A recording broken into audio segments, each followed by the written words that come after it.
nous, c'est vrai qu'en ce moment, enfin, depuis 10 jours, c'est la maison, supermarché, supermarché, maison.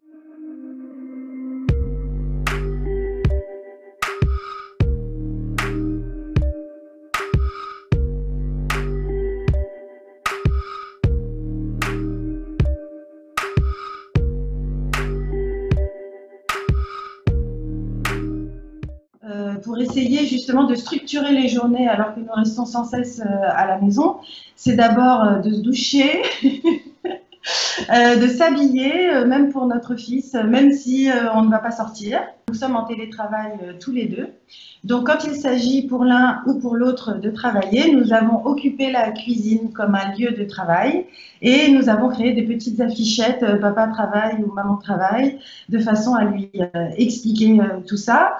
Nous essayons de garder des horaires très stricts pour les repas parce que ça aussi pour notre fils c'est très important.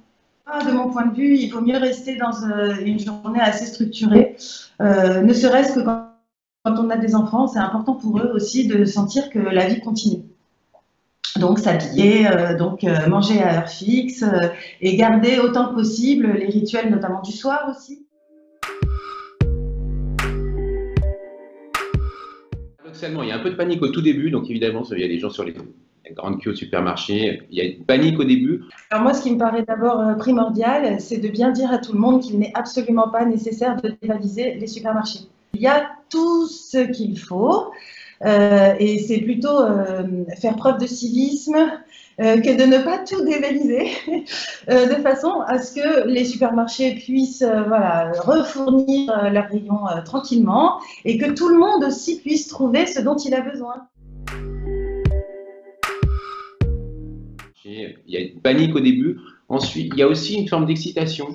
C'est-à-dire, ah bah c'est nouveau, nous par exemple on est enseignants, on va mettre en place tout l'enseignement à distance avec nos élèves. Donc ça s'est bien passé. Et puis on avait beaucoup de travail, donc ça s'est bien passé la première semaine.